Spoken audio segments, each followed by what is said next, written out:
한 남자가 벽을 뚫고 나오는 장면의 공연을 본 적 있으신가요? 성동구 성수동 삼표부지의 공연 중인 아트 퍼포먼스 푸에르자 브루타 웨이라입니다. 성수동 삼표부지는 2년 동안 공연장, 주차장, 광장으로 사용되다가 2026년 국제업무지구가 들어선다고 하는데요. 최근에 서울시가 이곳 업무지구를 56층 높이의 건물로 개발하게 됐다는 발표했습니다. 그러면서 삼표부지에 얽힌 역사에 관심이 쏠리고 있습니다. 삼표부지는 레미콘 공장을 나르던 공장 부지였는데요. 면적은 28,804제곱미터고 이 중에 4,904제곱미터가 국공유지였어요. 나머지 땅은 현대차 그룹의 자회사인 현대제철 소유였습니다. 그리고 삼표산업은 이 땅의 임차인이었고요. 현대차는 삼표부지에 있는 공장을 철거하고 110층짜리 업무용 빌딩, GBC를 지으려고 했습니다. 여기에는 현대차 계열사랑 본사를 다 모으려고 했는데요. 실제로 현대차가 2009년에 서울시에 이런 계획을 제안을 해요. 지상 3층에서 5층까지는 컨벤션 센터를 넣고 연구개발센터를 넣고 또 대형 호텔 사무실을 넣기로 합니다. 아주 야무진 계획이었죠. 이대로만 실행이 됐으면 참 좋았을 뻔했는데 현대차 꿈이 와장창 무너지게 됩니다. 바로 박원순 전 시장 때문인데요. 2013년에 박원순 전 시장이 취임하면서 하나의 발표를 하게 되는데요. 서울시가 한강변 건물의 높이를 규제를 하겠다고 발표를 합니다. 일반 주거지역, 준공업지역에 들어서는 주거형 건물을 35층 이하로 지어야 한다고 했고 복합건물 같은 경우에도 50층 미만으로 지어야 한다고 했어요. 당시 삼표부지가 일종 일반 주거지역이라서 복합건물을 짓는다고 해도 원래 계획이었던 110층에 비해서는 절반도 안 되는 규모를 지어야 했던 거죠. 당시에 서울시는 건물 층수 제한이 없다 보니까 건물이 들쭉날쭉하고 도시 경관이 보기가 싫다. 이게 입장이었어요. 그래서 건물 최고 층수에 제한을 두기로 한 거죠. 결국엔 삼표부지 GBC 계획이 무산이 됐어요. 현대차 그룹은 그 대신 대체할 부지를 찾게 되는데요. 바로 서울 강남구 삼성동 한전 소유 부지입니다. 현대차는 이 부지를 2014년에 10조 5,500억 원에 매입하게 됩니다. 만약에 10년 전에 서울시가 이 한강변 삼표부지에 높이 제한을 두지 않았더라면 과연 이 부지를 현대차가 매입을 했을까요? 아마도 없었을 것 같다고 봅니다. 그러면서 삼표부지에 대한 논의는 조금씩 사그라들었는 듯 보였는데 그러다 2016년에 박원순 전 시장이 서울시장에 다시 한번 출마를 하면서 삼표부지에 대한 개발 논의가 나오게 됐는데요. 박 전 시장이 레미콘 공장을 이전하겠다는 공약을 발표합니다. 2015년도에 삼표부지에 있는 삼표산업 레미콘 공장에서 중랑천에 폐수를 방류한 사건이 발생합니다. 이것 때문에 성동구민들이 빨리 삼표산업을 철거를 해야 한다고 주장을 합니다. 그래서 서울시는 2017년에 결단을 내립니다. 성동구, 서울시, 레미콘 공장 운영하는 삼표산업, 땅 주인인 현대제철 이 넷이 모여서 2022년 6월까지 레미콘 공장을 철거하겠다고 협약을 맺게 됩니다.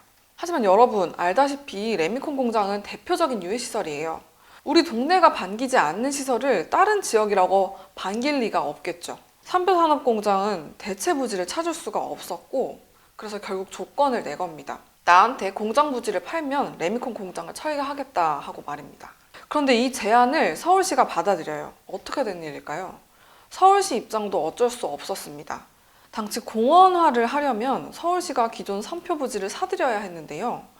당장 사들일 돈이 없었기 때문에 서울숲 안에 있는 주차장 부지를 팔아서 그 돈으로 삼표 공장 철거 부지를 사들이려고 했어요. 문제는 서울시가 이 주차장 부지를 매각할 명분이 충분하지 않았다는 겁니다. 일단 주차장 부지 위치를 잘 보시면 바로 옆에 주거지가 있는데요. 주거지 바로 근접한 공원 부지를 민간한테 팔아서 다른 용도로 사용하는 게 도시계획적으로 적절하지 않다는 평가를 받았죠. 또 이 땅을 만약에 민간 기업한테 팔 경우에 이 땅이 굉장히 금싸라기 땅이기 때문에 특혜 시비가 붙을 수가 있었거든요. 당시에 현대제철도 서울시 공원화 계획이 썩 마음에 들지 않았는데요. 서울시가 이 땅을 수용하면서 현대제철한테 부지 보상 비용을 3,414억 원 정도로 책정을 했어요. 그런데 밸류맵에 따르면 2021년에 성수동 업무상업시설이 평당 1억 2천만 원이었다고 해요. 이 기준으로 따졌을 때 28,000제곱미터 땅은 최소 1조 원은 넘는 금액인데 턱없이 모자란 금액을 보상 비용으로 제시하려고 했던 겁니다. 그래서 현대제철도 동의하고 결국 삼표가 2022년에 부지를 넘겨받는다는 조건으로 공장을 철거하게 됩니다. 그런데 이 부지 매각 가격이 부동산 업계에서 논란이 됐어요. 28,000제곱미터의 땅을 3,824억 원에 판 겁니다. 땅을 팔기 몇 개월 전에 2021년 12월에 현대차가 자체적으로 건물이랑 대지를 평가를 받았는데요. 이 땅의 금액이 3,965억 9,800만 원의 가치가 있다고 평가를 받았습니다. 그런데 이 자체적으로 평가한 금액보다도 141억 원 더 저렴하게 산 거예요. 게다가 이 당시에 부지가 주거용지였거든요. 그래서 이거를 상업용지를 바꾸고 또 서울시의 건축계획에 따라서 용적률 인센티브를 받으면 최대 용적률이 1116%까지 오를 수 있었어요. 그러니까 땅값이 사실상 3배 이상 높아질 수 있었던 건데 그거의 3분의 1 가격으로 판 거죠. 요거는 어떤 근거로 산출한 거냐면 2022년에 이제 인근 상업지역 중에서 대표적인 건물로 꼽히는 아크로 서울 포레스트 개별 공시지가를 토대로 판단한 금액인데요. 이 건물이 제곱미터당 3,160만 원이에요. 그런데 삼표 부지 매각 금액이 제곱미터당 얼마냐면 1,166만 원입니다. 그러니까 거의 절반 정도 수준에 팔아버린 거예요. 그 부동산 개발업계에서는 이 현대차 바겐세일을 보고 명백한 특혜라고 봤습니다. 현대제철이 삼표 산업에 뭐 약점이라도 잡힌 걸까요? 이제 사람들이 주목한 게 그 둘 간의 기업 가족관계인데요. 삼표 회장인 정도원 씨가 현대차 그룹의 회장 정의선 씨의 장인어른입니다. 즉 두 개 기업 대표는 사돈지간이고 정의선 회장은 장인어른 기업에 저렴하게 땅을 매각한 겁니다. 어떤 이유에서 매각했는지에 대해서는 여러 가지 이야기들이 있는데 대표적으로 가업승계 때문이라는 설이 가장 유력합니다. 어쨌든 정의선 회장은 상당한 애처가라고 볼 수 있겠죠. 그런데 제가 현대제철 주주라면 가만히 안 둘 것 같습니다. 원래 받아야 할 땅값의 3분의 1 정도 싸게 판 거니까요. 그러니까 거의 1조 원 정도를 기업 가치를 상쇄시키면서 날린 거예요.